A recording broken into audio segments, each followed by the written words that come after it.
یہ امریکہ میں پیش آنے والا ایک حیرت انگیز واقعہ ہے۔ کرس کوبل اور اس کی اہلیہ لاری امریکی شہری ہیں۔ ایک مرتبہ لاری اپنے تینوں بچوں کے ساتھ اپنی چھوٹی سی کار میں ہائی وے پر محو سفر تھی۔ دو بیٹیاں کائتی اور ایما اور ایک بیٹا کائل پچھلی سیٹ پر سو رہے تھے۔ پارک میں بچوں کو گھما کر کچھ شاپنگ کر کے ایک سگنل پر اس کو رکنا پڑا۔ پیچھے سے ایک کنٹینر آیا جس میں 20 ٹن کا لوڈ تھا۔ رفتار 90 کلومیٹر تھی۔ بریک نے کام نہیں کیا۔ اس نے لاری کی کار کا پچھلا حصہ کچل دیا۔ سب شدید زخمی ہو گئے۔ دونوں بچیوں نے تو موقع پر ہی دم توڑ دیا۔ بیٹا بھی چند دن ہسپتال رہ کر بہنوں کے پاس پہنچ گیا۔ اس حادثے میں لاری کو شدید چوٹیں آئیں اور وہ کوما میں چلی گئی۔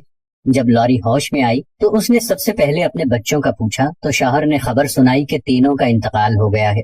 دکھیاری ماں خون کے آنسو پیتی رہ گئی۔ کنٹینر کا ڈرائیور ایک ملٹی نیشنل کمپنی کا ملازم تھا۔ اس سے قبل 3 بار حد رفتار کے قوانین توڑ کر گرفتار ہو چکا تھا، لیکن ہر بار کمپنی کے تگڑے وکیل نے اسے آسانی جیل سے چھڑا لیا تھا۔ اس بار بھی وہ گرفتار تو ہو گیا لیکن سزا شاید ہی ملتی۔ لیکن کرس اور لوری جن کی دنیا پہلے ہی لٹ چکی تھی، وہ پارکوں میں لوگوں کو اپنے بچوں کے ساتھ کھیلتے دیکھتے تو ان پر غموں کے پہاڑ ٹوٹ پڑتے۔ لوری کی جب بھی کسی بچے پر نظر پڑتی یا پڑوس کے گھروں سے بچوں کے رونے کی آوازیں آتی تو وہ خود بھی بچوں کی طرح رونے لگ جاتی۔ غموں کا مارا یہ جوڑا کیا ہی کیس لڑتا۔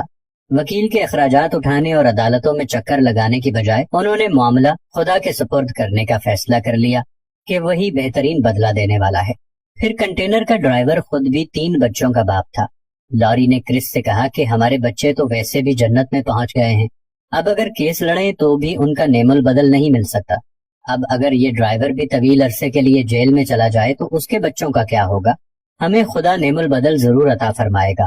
کرس نے بیوی کی بات مان لی اور معاملہ رب کے حوالے کر کے خاموشی اختیار کر لی۔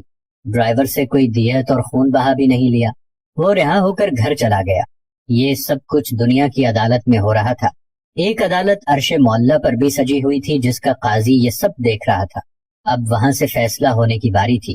چونکہ حادثے سے لاری بری طرح زخمی ہوئی تھی اس لیے اس کے دوبارہ ماں بننے کا کوئی امکان نہیں تھا، لیکن رب جب چاہے تو ظاہری اسباب فیل ہو جاتے ہیں۔ ابھی کچھ ماہ ہی گزرے تھے کہ لاری کچھ بیمار سی ہو گئی۔ چیک اپ کروایا تو معلوم ہوا کہ وہ امید سے ہے اور 3 جڑواں بچوں سے حاملہ ہے، وہ بھی 2 بیٹیاں اور 1 بیٹا۔ جب دینے والا دینا چاہے تو اسباب بھی آسان فرما دیتا ہے۔ چنانچہ 3 ماہ بعد لاری نے جیک، ایشلی اور ایلی کو جنم دیا۔ نہایت ہی عجیب و غریب بات یہ تھی کہ تینوں بچے اپنے مردہ بہن بھائیوں کے ہو بہو مشابہ تھے۔ ایشلی اپنی بہن ایما کی اور ایلی کائتی کی، اور جیک تو بالکل ایسا گویا کہ کائل نے دوبارہ جنم لے لیا ہو۔ صرف شکل و صورت ہی نہیں بلکہ عادات و اطوار اور انداز گفتار بھی اپنے مرے ہوئے بہن بھائیوں جیسے ہیں۔ ڈرائیور کو معاف کر کے معاملہ رب کے سپرد کیا تو اس نے پھر سے لاری کی آنگن کو بلبلوں کی چہک سے بھر دیا۔ اسے اپنے مردہ بچوں کا غم بھلا دیا۔ لاری کا کہنا ہے کہ رب نے میرے مردہ بچوں کی روحیں ان جڑواں بچوں میں رکھ کر مجھے لوٹا دی۔ میں اپنے رب کے اس کرم پر بہت ہی خوش ہوں۔ بے شک نیکیاں ضائع نہیں ہوتی اور صبر کا بدلہ اللہ تعالیٰ دنیا میں ہی عطا فرما دیتا ہے۔